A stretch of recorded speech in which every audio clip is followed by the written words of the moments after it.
Hi, hello, and welcome, kings and queens, cuties and beans, back to Final Fantasy XIV.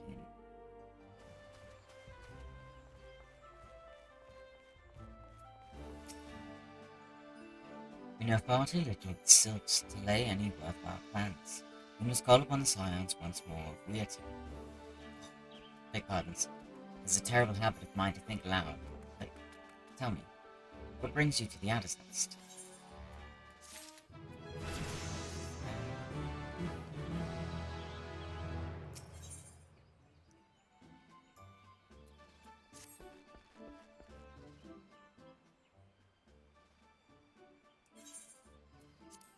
Well, if it isn't Private Sylvia's reporting for duty, that's the zeal I like to see from an enterprising young servant.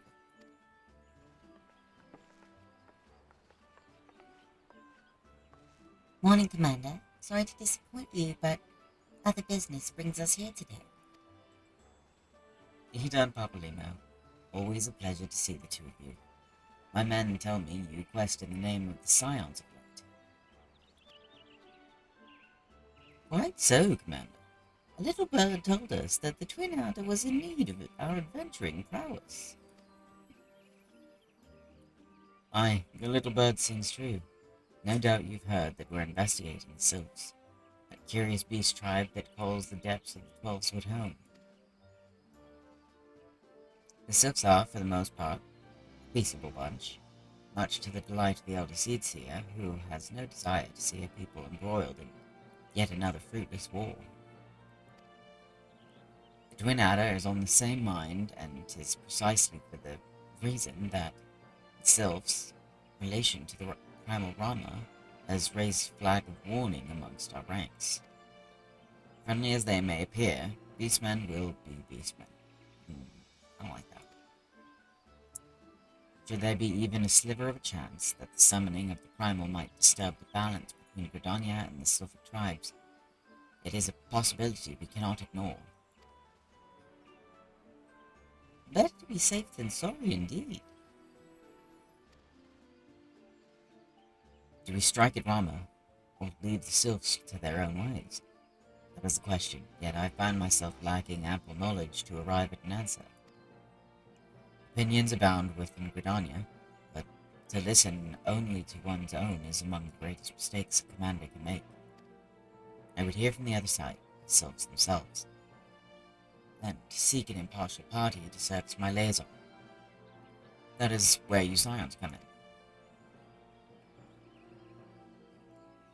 The Sylphs of Little Solace remain untempered, and have held many a productive dialogue with our people. I would hear their candid thoughts on their tempered brethren. That said, I urge you to exercise due caution. Sylphic tradition and etiquette bear little resemblance to our own. It would not do to have any cross-cultural faux pas get in the way of productive parley. En route to Little Solace, you will come upon the Hawthorne Hut. Our officers stationed there can enlighten you as to how to win the Sylph's favor. May your expedition be a worthwhile one. A friendly palaver with the Sylphs. This should be a pleasant enough diversion. The Hawthorne Hut, was it? Why, I believe the ferry departing from West Shore Pier should take us straight there. A friendly palaver indeed. I hope this will be as straightforward as you say, Pablimo.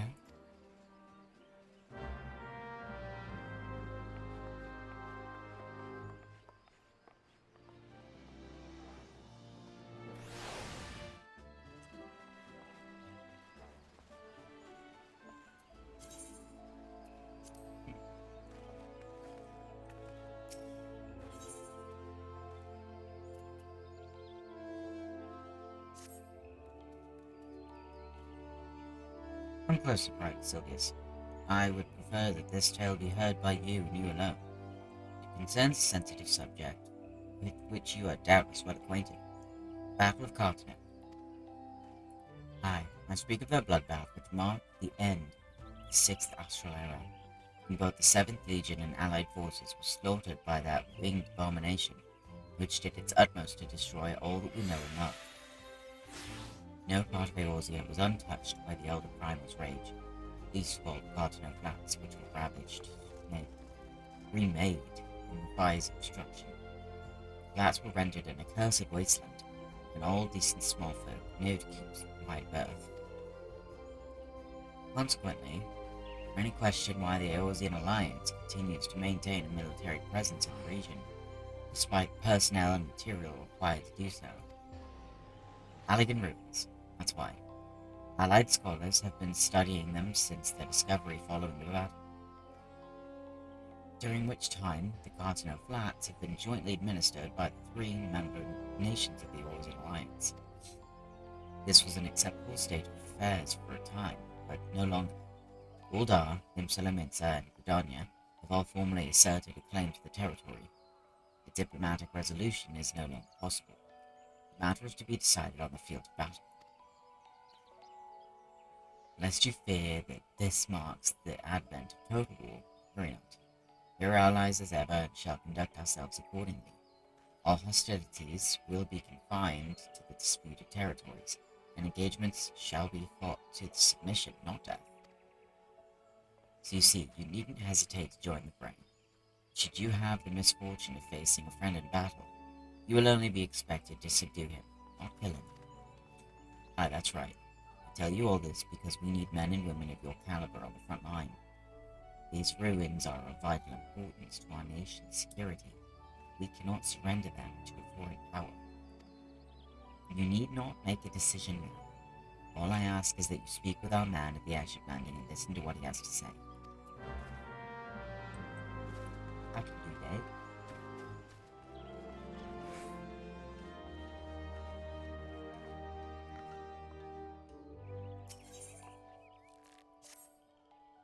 Well met, Ren.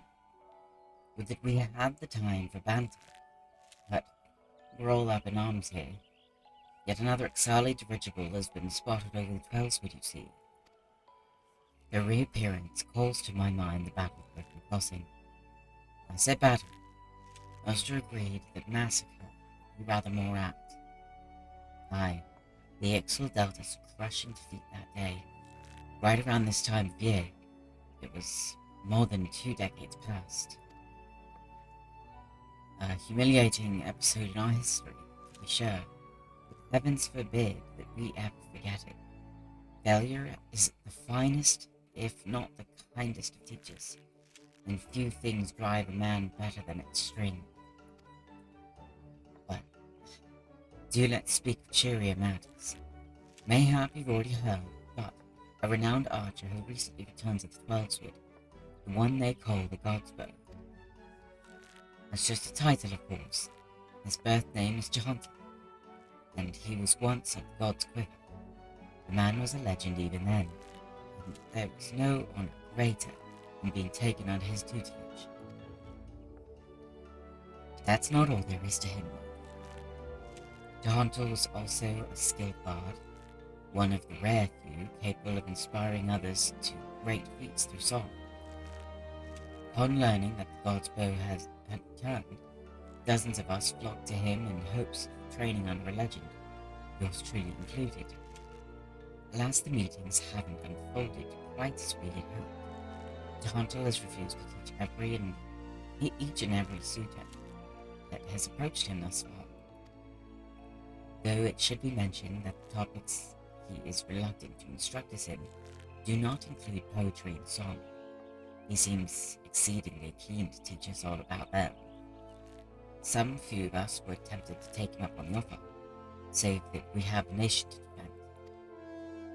Far be it from my intent to belittle all those bards out there, but I like my chances rather better charging into battle with a quiver than a harp. And here we were, hoping that transcendent mastery of the bow might be ours. For the sparkle in your eyes, I'd wager you have an interest in that self-same poetry and song. Come now, there is no call for shyness. There is more to life than battle. If you would present yourself as a pupil to Jehanta, I happen to know his whereabouts. I'm given to understand that he has made his camp somewhere west of Coromil in the South Shroud. Jehanta is an agreeable sort of fellow, and should be willing enough to meet with you. Truth be told, I'm still holding on to hope. If you could find a way into Jahanto's confidence, mayhap he can yet be persuaded to train us. I wish you the best of luck, friend. Let's do it.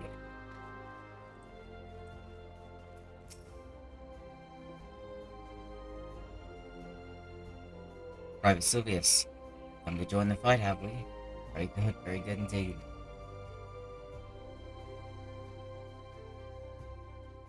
You cutscene. Yep.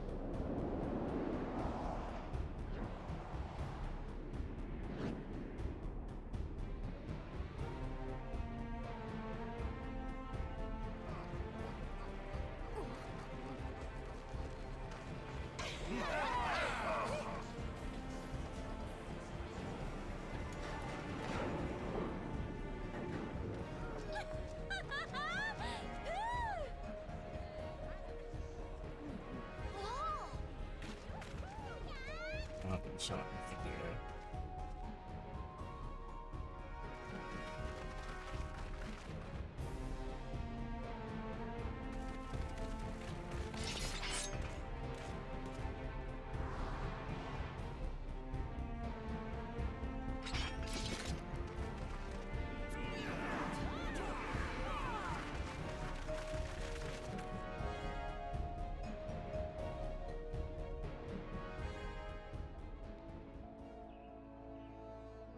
Now, before we proceed, I must warn you, it isn't going to be like some jaunt in the wolf's den. You'll be pitted against wave after wave of fellow Alliance members in battle, and they won't care one whit that you're the warrior of light. This campaign will be long and brutal. Victories won today may be undone tomorrow. Consider the borderland ruins. We need only seize control of each ruin in the region, right? Wrong. Defense is paramount as well, for our rivals will muster forces to challenge our claims. It is for that reason we have established an airship route direct to the front line for those who are ready and willing to fight will never want for transportation. That look on your face bespeaks confusion. Are we at war or not?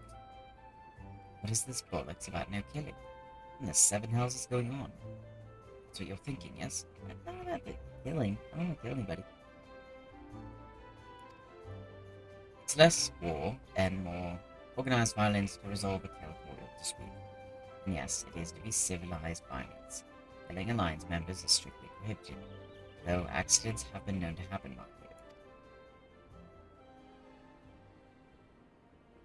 But you of all people have nothing to fear. You've escaped certain death more times than I can count. What are the odds you'll fail to do so this time, eh? Nice. Okay, so that's unlocked. Yeah.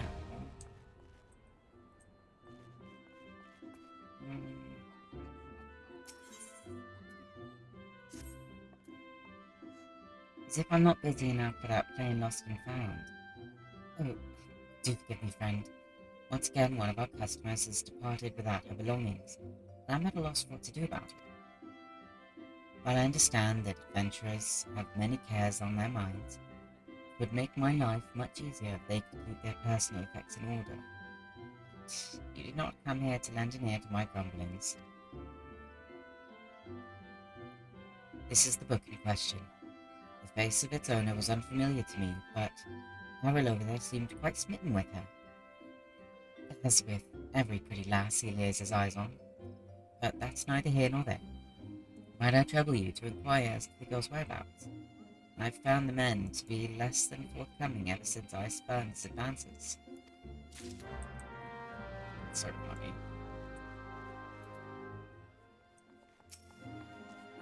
Oh, the sweet little thing with the journal. Of course I remember her. I remember her well. A smile to warm the heart and a laugh. A lilt, one might say, to tickle the depths of the soul. And she was most eager to hear tales of my many travels, which speaks to a keen and sensitive mind. Jilly, I believe her name was? No, that's not right. Jilly was the redhead from last week. Damned if I could. You must understand. No small number of comely lasses seek without my company. I dare say keeping all the names and faces straight is an adventure in itself. Any road, the girl spoke of paying a visit to Apollo Falls before travelling on. Like as not, you'll find her there now, shedding a tear or two at our parting. If you pass along my regards if you see her. He should be readily recognizable in that charming straw hat place. And before I walk away, what do you have? You poking around looking for work? You must be an adventurer too, am I right? You won't find much here, I'm afraid. Seems the only thing people talk about these days is that nasty bit of business down near Eorzea. Surely you've heard the stories. Strange portals suddenly appearing in the ruins down there. Hey, don't give me that look. I'm only telling you what I overheard from the whalers. They say on the other end of it is some sort of labyrinth. The thing is, every time I go down there to map the place out, nothing is the same. A mystery if I've ever heard. Frankly, I'm more than happy to let it stay a mystery. Strange apparitions, booby-trapped corridors. Going down there is nothing short of suicide. Still, the prospect of treasure is awfully tempting. Don't take my word for it though. Head down to Eorzea and you can hear it straight from Chocobo's mouth. I will do. I think, yeah, that's right. So I can do that when I go to talk to Jahan.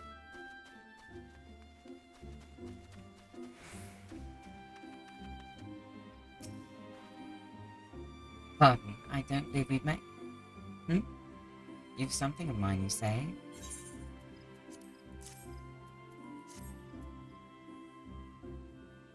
My journal. I think the 12. In my haste to escape the clutches of that insufferable mutton-monger, it slipped my mind entirely. Might I be so bold as to ask your name? You have my gratitude, Wren. It may not look like much, but I count this humble diary among my most prized possessions. Its pages brim with tales of the most heart-stirring sights to be seen in our realm, as told to me by the sensitive souls I have met in my travels across Eorzea. Tales of that have struck me with a most incurable case of wanderlust. As an adventurer, you too have seen the realm, I am sure, but I would ask you, Wren, have you truly seen her? Borne witness to Eorzea in her myriads of splendor? Have you stood on the palm-fringed beaches of Costa del Sol, just as the sun peeks out over the horizon, its rays kissing the sand beneath your feet? Have you lost yourself in the night sky of Sigoli, drift amidst a boundless sea of stars? But why do I even try to convey with words that which must be seen to be appreciated? To our fortune, whithersoever we wander, Eorzea's beauty is but a stone's throw away. If I may quote from my journal, yes, this is the one. For the fane, beneath the two that are as one, a divine cup runneth over with light ethereal. Such were the conjurer's words. I would see as she saw. I saw for myself before coming here, and I can assure you the conjurer spoke true. Indulge me. Go there and look upon the beauty before you. I would hear your thoughts.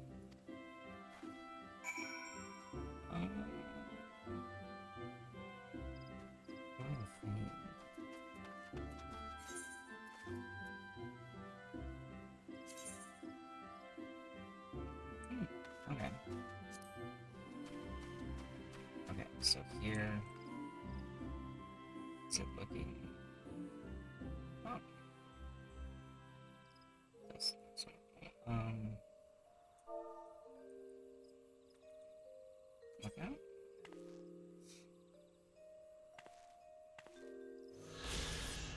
You've looked upon one of Aeolia's stirring vistas. It's identified by the explorer Millith Ironheart, who turned up Collar Falls and reported sighting.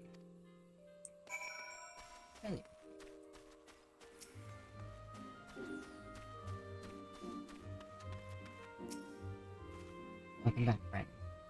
I trust. I trust. Welcome back, friend. I trust you were as moved by the sight as I was. The great stone that adorns the entrance to Stillgate Fane is none other than the Sky Serpent's egg, cast down from the heavens by Norfolk the matron so long ago. And those mammoth tree trunks, remnants no doubt of a primeval forest. Whence did they come? Why do the two great arbors grow as one? This I do not know, but what I do know is that the realm is replete with such beauty, if only we know where to look. This is what compels me to wander, not the promise of power, glory, or riches, but a burning desire to bear witness to all the wonders around us, as wrought by gods and men alike. Though we have just met, the twinkle in your eye tells me that we share certain aesthetic sensitivities. It would be my pleasure to gift you with a sightseeing log of your own. In its pages you will find my record of the most stirring sights in the realm, both those I have seen with my own eyes and those I have, thus far at least, only heard in my travels. No doubt your adventures keep you occupied, but is this not all the more reason to take in the sights as you travel? Both body and mind might enjoy a moment's respite from time to time.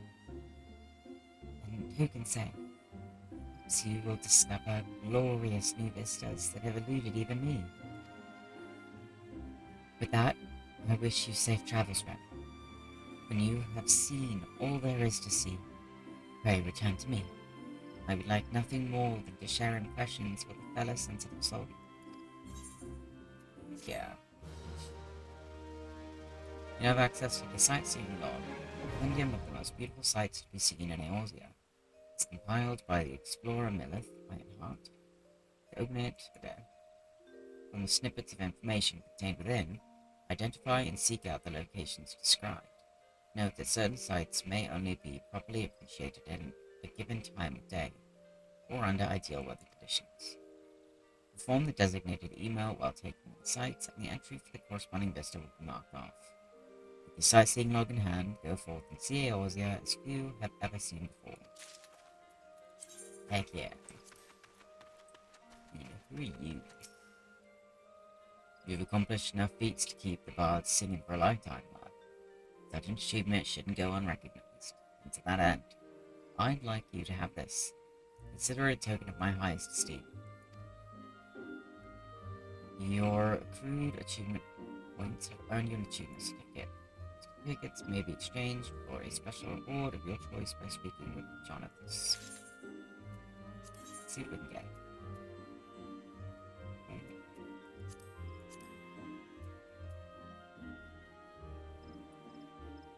Minions.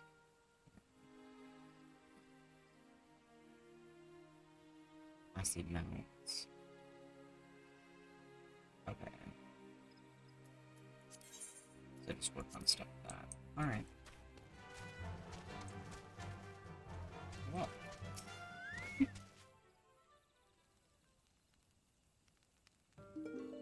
Oh, another guest. You were kind to pay me a visit, young one. Naught gives us elderly folk more pleasure than the company of the young. Add to that a steaming pot of tea and beauty of the Twelveswood, and we could want a little more. But the curl of your lip tells me that tea and scenery are not what you desire. You seek knowledge of archery, I take it. In which case, I'm afraid I must disappoint you. Ren, was it? You know, tea and scenery is very nice, though.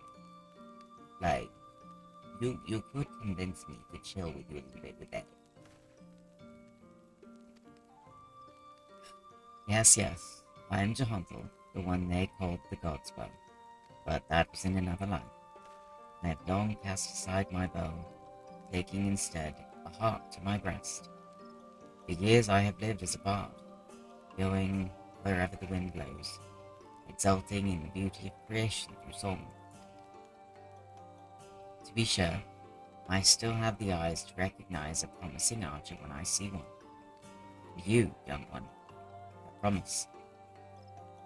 Keep your nose to the grindstone, and one day you may count yourself a virtuoso of the bow. Yet know the virtuosity is worthless without virtue. Aye, the words of the ballad of the vainglorious fool tells us this much. You truly wish to remain and learn poetry and verse? Well. I must admit to being rather taken aback. In uncertain days as these, there are few indeed who would devote their time to song as opposed to more tangible endeavors. You intrigue me, young one. I find myself growing curious as to how the melodies of old might find expression through you. I do believe a certain friend of mine would be of the self-same opinion. Aye, that would be as good a place as any for us to begin. Listen well, Red. There is a Moogle named Puknapoki, who can often be found wandering in areas situated east of here. I would have you present yourself to him. Puknapoki is possessed of a discerning eye for talent. If he sees potential in you, I should be well satisfied that you indeed have the makings of a bard. Heed me, O puissant Athic. Turn thee over the hourglass of time, that we might gaze upon the battles of yore.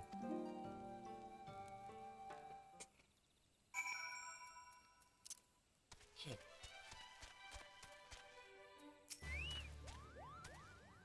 What? How could this have happened? It's just so embarrassing. A blunder for the ages, Kubo. You understand what I'm saying, don't you?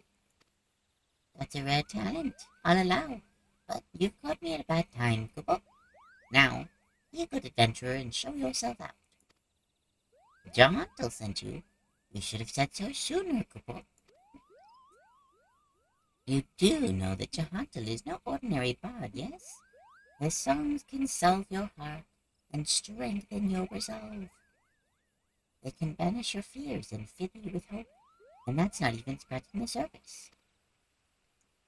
Why, to hear him perform is like bathing in sunbeams. I've asked, begged, and pled more times than I cared to count for Jahantel to stay and sing in the forest. Only now has he deigned to set foot here again. But he's refusing to sing for us. That's a blatant breach of promise. But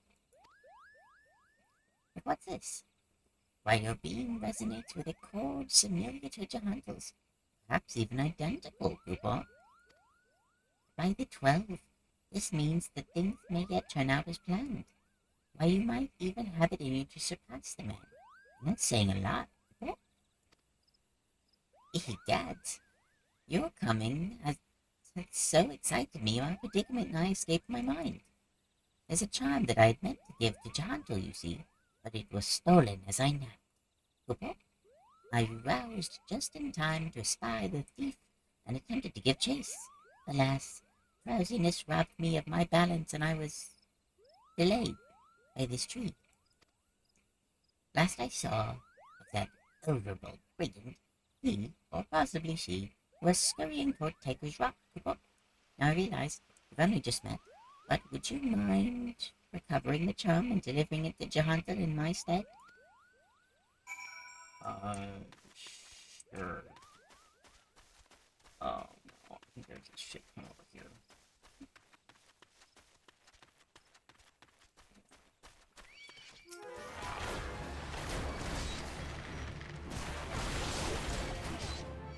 Ooh.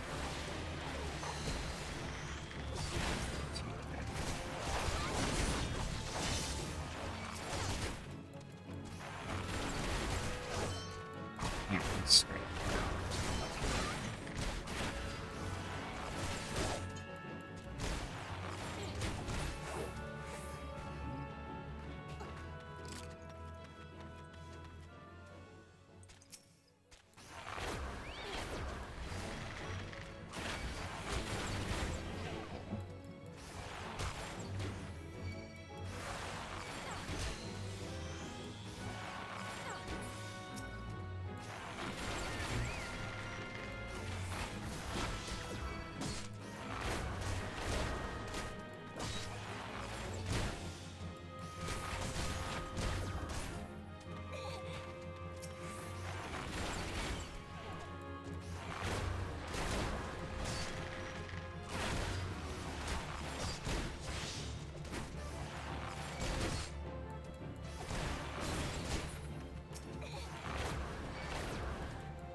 Please stay safe. I think I'll be fine anyway, but I don't want to fight anymore. Oh, yep. I didn't just kill your friend right behind you. I don't know what you're talking about.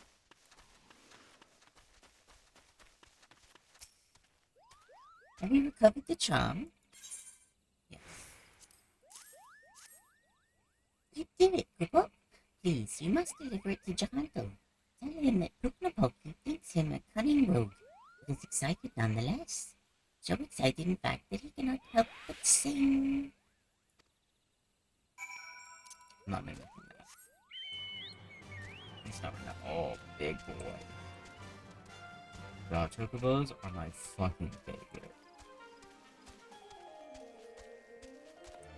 I wish you could raise one. It would be so cool. Even if they had to make it, like, the one you raise as a single seed, I think it would be so fun. I want a big boy like this.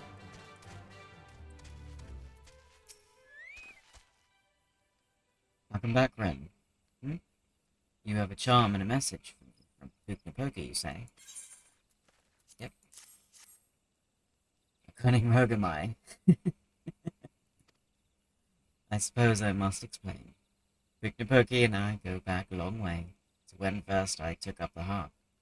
I made a promise to him then, one that I have yet to make good on. Puknapoki has long desired that I remain in the Twelves Wood to sing for the rest of my days. Regrettably, Puknapoki has long desired that I remain in the Twelves Wood to sing for the rest of my days. Regrettably, I have been ill able to oblige him. Duty called, you see. I had battlefields to stand upon and comrades to protect. Moreover, an event came to pass that rendered my being in the Twelves Wood problematic. I thought that by taking eager souls such as you under my wing, mayhap it would suffice to appease Puknapoki. Of course, he saw straight through my little ruse. That Moogles lack in grace, they amply make up for in wit. The creatures of great lovers of song. That you return with this charm is proof positive of his high regard for your potential as bard and archer both. The charm is a crystal known as the soul of the bard. Puknapoki asked that you bring it to me, but he meant for you to have it. It is a gift from the Moogles, bestowed upon those they deem worthy of walking the path of the true bard. The soul of the bard harbors memories of the past, verses and refrains sung by the bards of old. As you gain in worldly experience, more of these memories will find expression through your being, imbuing your song with powers untold. Now, it may surprise you to hear that bowmen and bards are as next of kin. By the same token, mastery of song is dependent upon one's prowess as an archer. The sense in this will be lost upon you at first, but in time the realization will dawn that bow and harp are but stringed instruments played by the same hand. Now go, Ren, and let your body and soul drink deep the melodies of old. When next we meet, I hope to see a fully fledged bard standing before me, one who exceeds even Puknapoki's wildest expectations. Yeah. Nobody far.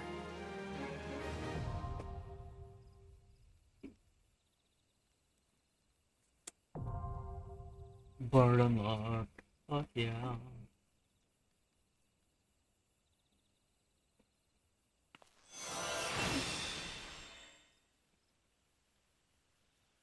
You've unlocked a new job. You can change to this job at any time by equipping the soul crystal received from this quest. Awesome. The next bard quest will be available from Jahanto upon reaching level 35. And now I can do that. Perform action.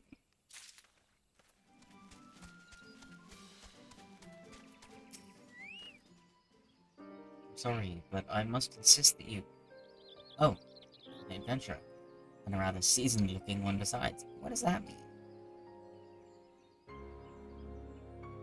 On the off chance you're not simply here to gawk, perhaps you can lend us a hand. You see, despite the fervent protestation,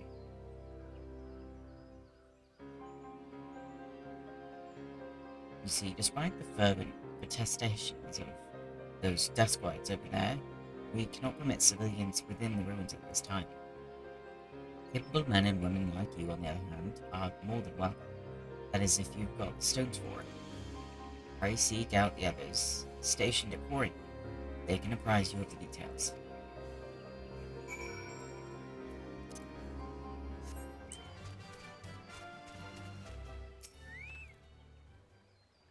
Well met, adventurer. I take it you've come to learn more of the recent happenings at Isam. The site is of interest owing to the Gilmoran ruins. Gilmora being an underground city which predates Gridania, in case you're unaware. Anyway, a few days past, we received reports from several anthropogeographers that a magical gateway of some sort had appeared in the ruins, and that all manner of creatures were coming and going through it.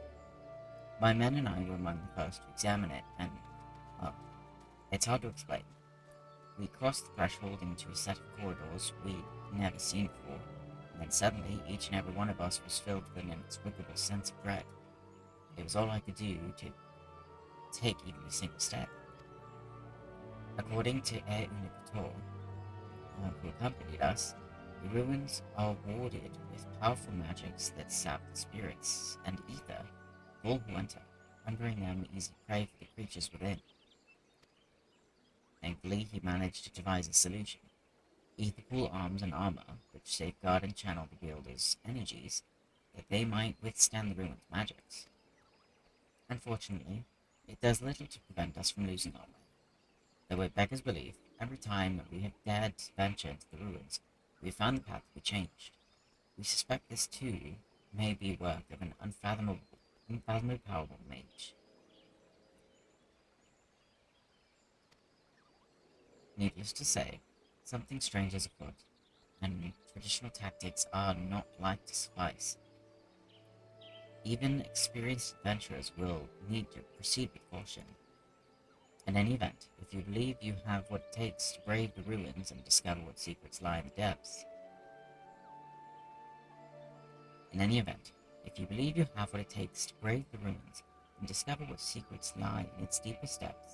you need but say the word. Okay.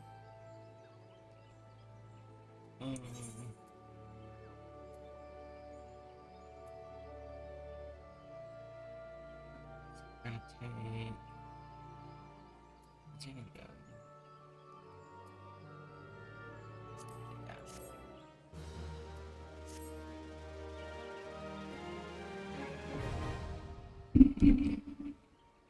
You now have access to Palace of the Dead. You may enter solo or in a party of up to 4 players. Speaking with the Woodwell Expeditionary Captain, you will be given the option to enter with either a fixed party or a matched party via the matching system. Players will start at level 1 regardless of their current class or job level. Furthermore, only Etherpool arms and Etherpool armor may be used when inside the Palace of the Dead.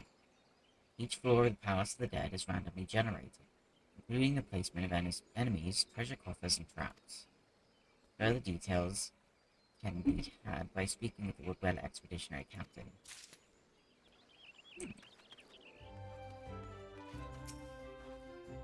The ferry dock at the base of this hill will carry you across the lake to the East Shroud. Once you're ashore, head due east and you should find the Hawthorne Hut without much trouble. Thank you.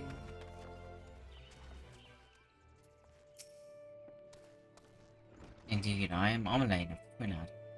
I understand you're here to learn of the Sylphs, yes?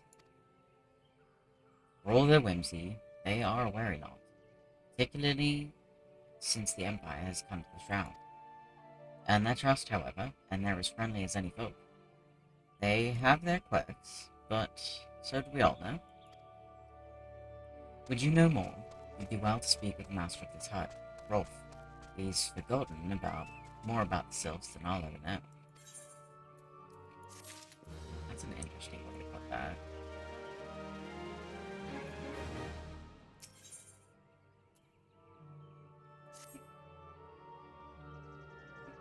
Come to learn a thing or two about the sylphs, have you? I'll tell you one thing, they're a peculiar folk. How peculiar, you ask? Well, just let me tell you. They're... Beg pardon, friend. My memory's just not what it used to be. I've seen much and more in my adventuring days, and it's all a clutter in my noggin now. Though I've shared my stories with those around the hut before, you might have more luck with them. Alright.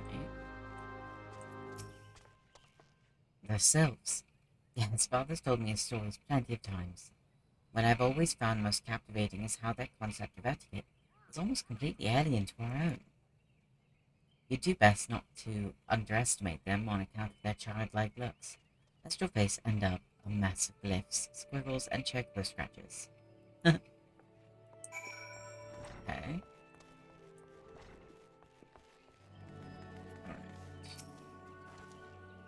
The sylphs.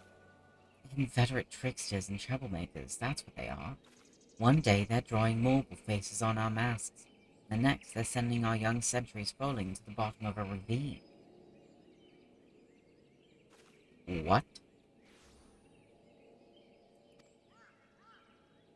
Tell them to stop and they just laugh at you. Rolf claims they harbour no ill will, but I dare say such pranks are no laughing matter. That's a little extreme. The quickest way to equip a woman's heart might be through her stomach. Don't even think of trying to foist your foodstuffs on a sylph. They sustain themselves simply by bathing in the sun, or so Rolf once told me. Okay.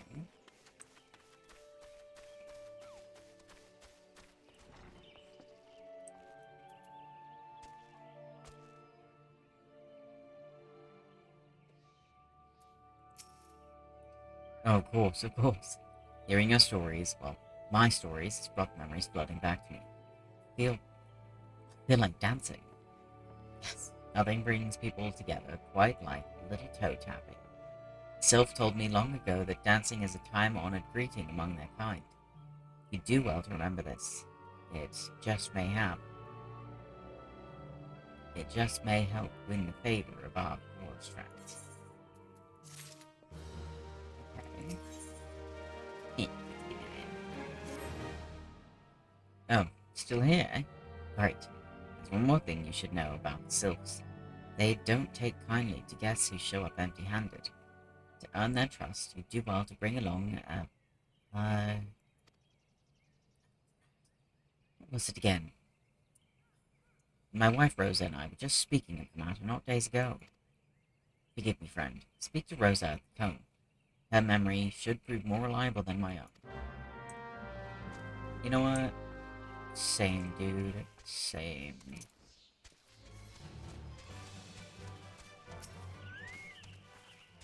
Peace offering for the sylphs. Were it anyone else, I'd recommend a jar of honey. But I fear that wouldn't get you past their front doorstep, dear. No, their tastes run more than a peace offering for the sylphs. Were it anyone else, I'd recommend a jar of honey. But I fear that wouldn't get you past their front doorstep, dear. No, their tastes run more to the unusual. Are you perchance familiar with milkroot? That's what we call the root of the most fiendish seedkit in the Ochu. When chewed, it exudes a cloudy liquid that's said to induce curious visions in the environment. You'd not catch me dead trying this stuff. The sylphs seem to enjoy it to no end. I've not seen an Ochu around the comb in quite some time, but I did encounter a suspicious clump of grass the other day. Were you to stimulate it somehow? With some of this amber syrup, for example, you might be surprised at what comes out. Look, I don't like the sound of that brain.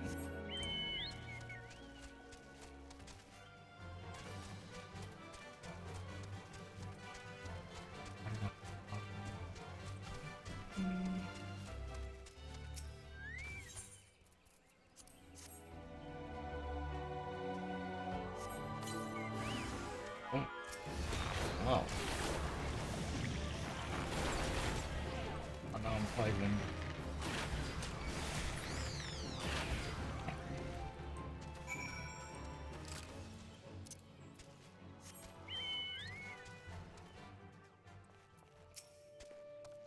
you're back. Was my wife able to direct you to a suitable offering? Milkroot, of course. The sylphs quaff that cloudy stuff as quick as I do flagon of mead. The effect's just about the same as well. Any road, the gift of Milkroot will have the sylphs calling you friend and brother the moment they lay eyes on it. Now, let me wrap that up for you. I'm starting to feel a bit woozy.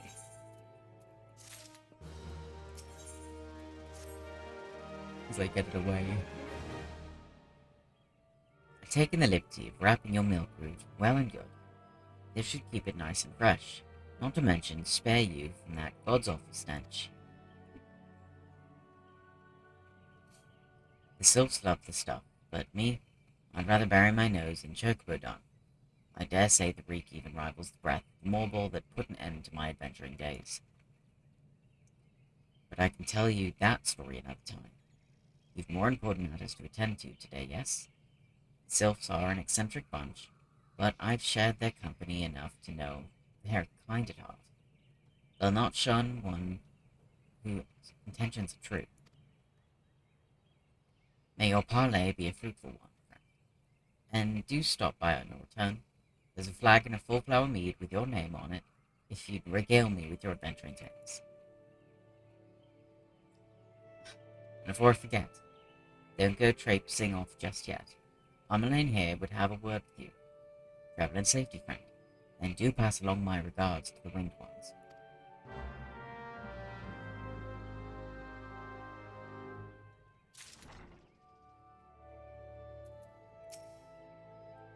It's good to see your knowledge of Sylphic culture has matured. I see no reason to delay your mission any further. Upon your arrival at Little Solus, seek out a young sylph by the name of Eorzea. He has served as an intermediary between our peoples on many occasions and has the close ear of his tribe's elder. I see that Hawthorne has furnished you with some of that, malodorous root the sylphs so adore. I have something of far greater import to you, for you to deliver. A missive from the elder Eorzea herself. To summarize the letter's contents in brief, it vouches for the integrity of our envoy, that would be you, and restates Gridonia's desire to maintain a harmonious relationship with our long-standing friends of the forest. The war with the Ixal has taken a toll on our resources. We can ill afford to get mired in another conflict. I need not impress upon you any further the importance of this mission. May the 12 see you return with good tidings. Got it.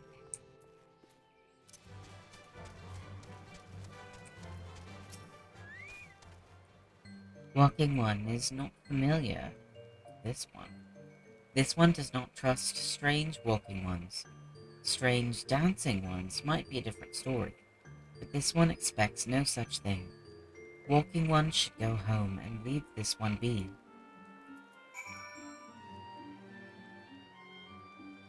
This one would welcome walking one who moves like these ones. If walking one would talk to this one will answer. This one is a busy one, so walking one should speak with quick tongue. Walking one would bring gift to this one. Walking one is most kind. Milkroot and a letter. Walking one brings Milkroot. Milkroot fills this one with great joy. This one gives thanks. Gives many, many thanks.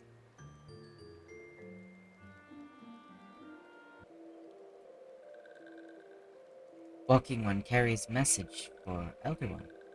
This one will deliver the message to Elder One. Walking one should not worry. Hello there. We're envoys from Gridonia, and we're here to treat with your people. Hi, we come to pay our respects to your elder, and to learn from him more of your Lord Rama.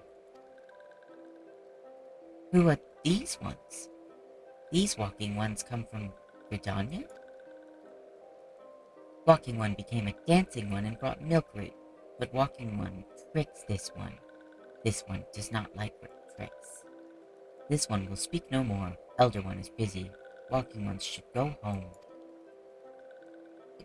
Go home, you say, but the sylphs of Little Solace have always welcomed Gridonian envoys with open wings. The letter carried by Ren here is an oath of peace penned by the elder Eorzea herself. Still, you would refuse us?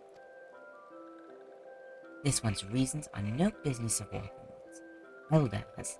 Elder One has no words for Gridonian. Walking Ones waste everyone's time. It's weird.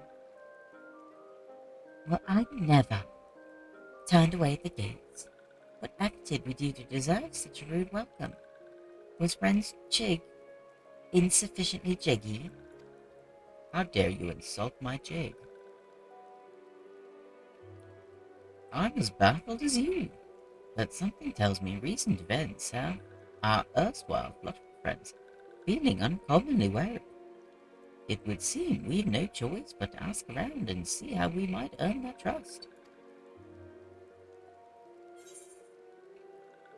Alright.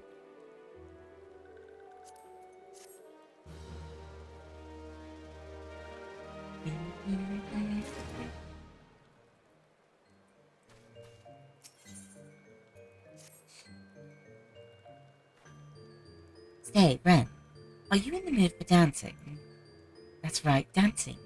You went through all that trouble to learn the Sylph's traditional greeting, but you've greeted hardly any of them.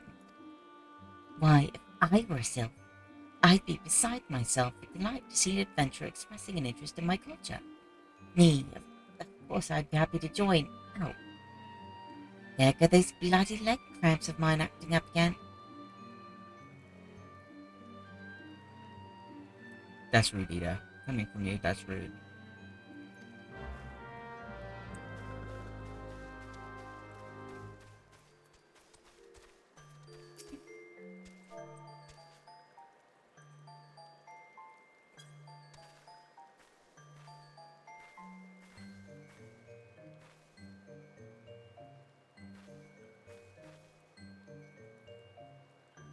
Walking One would be a friend to these ones.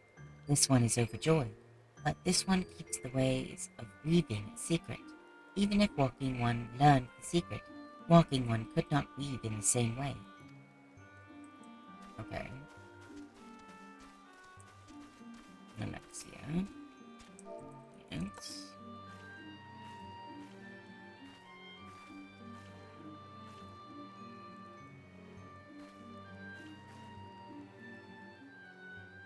Walking One knows Jolly Dance. Jolly Dance fills this one with good cheer.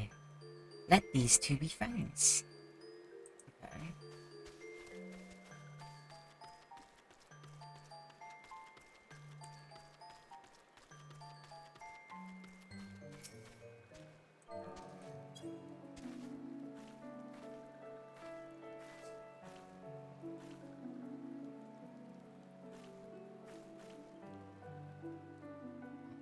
Walking One is a friend of these ones.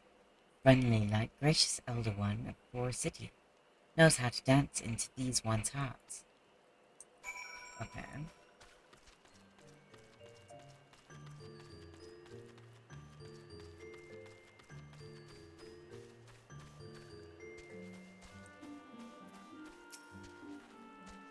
Ren, would you like to hear the good news or the better news?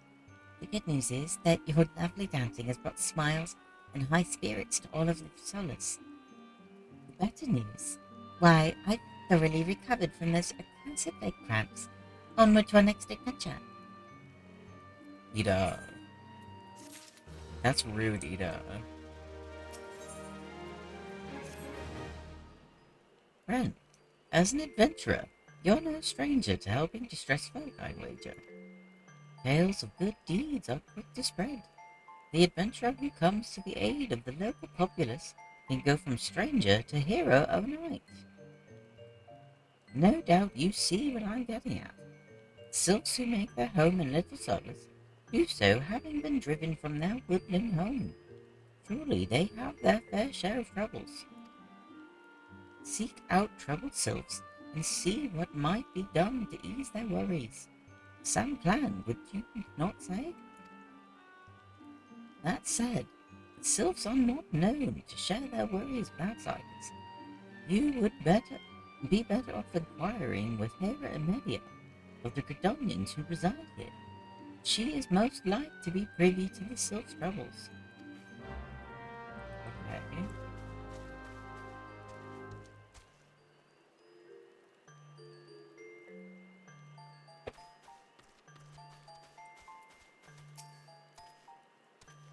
Praise be to the elementals. I cannot express how happy I am to see an adventurer with a truly gentle heart. The Sylphs of Little Solus are sorely in need of aid. Pray hear me out. Being a temporary settlement, Little Solus wants for amenities, not least a stout set of fences. Consequently, beasts from realms around are free to wander in and terrorize the hapless residents. The Ziz, Gorlins, and Galnads that roam these parts are especially troublesome, but slaying one of each should serve as a warning to the rest. Furthermore, perhaps you could gather 3 brownie bushes as well. They play an important role in Sylphic culture. I do not claim to know the details, and what with such feral beasts prowling the forest, they are not easily come by. When you are done with the deeds, seek out Camuxio. He is slow to warm to outsiders, but your good intentions will not be lost on him. My own experiences speak to this. Okay. So we gotta fight a Zeus. Where you little butthole. Oh no, it's 2 buttholes.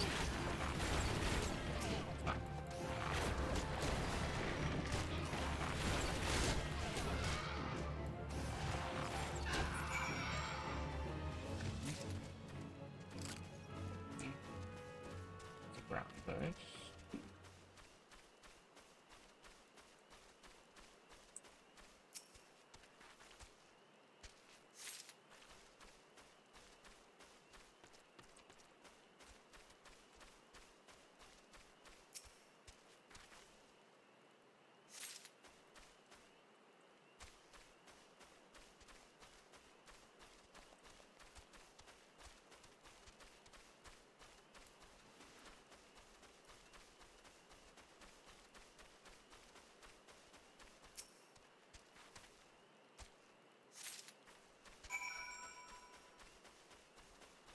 Okay.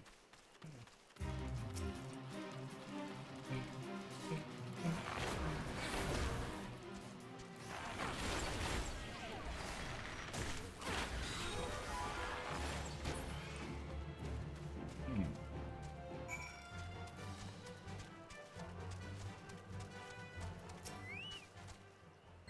Dancing One is still here. Dancing One can dance all night. This one's trust is not so easily earned. Yeah.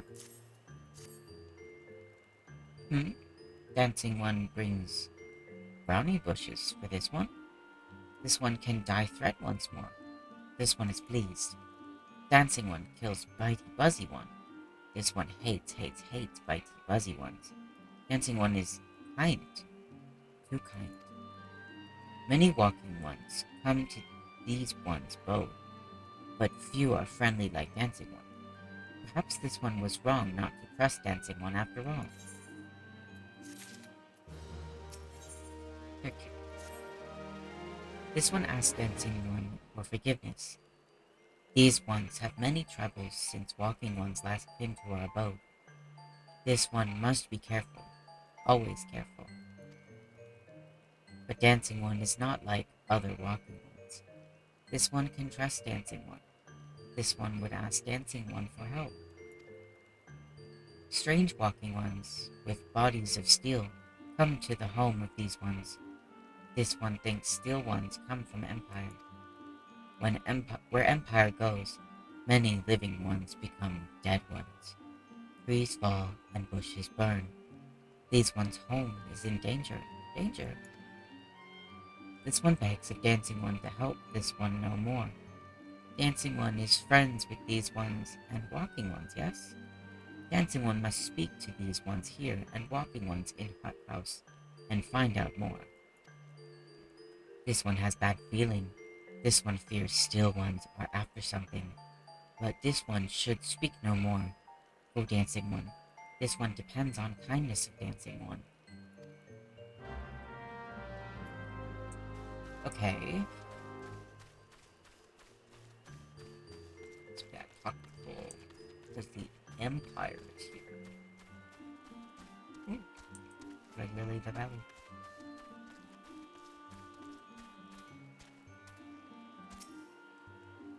Shush, shush, this one says. Still walking ones are scary like touched ones. This one hates scary, and scary ones have scary friends. Oh, okay.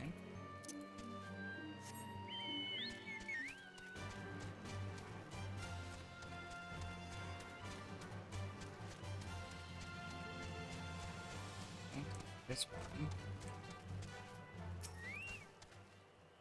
Strange still walking ones? Yes, this one has seen. Still walking ones carry big boxes. Maybe walking ones hunt for shiny treasure? This one likes treasure.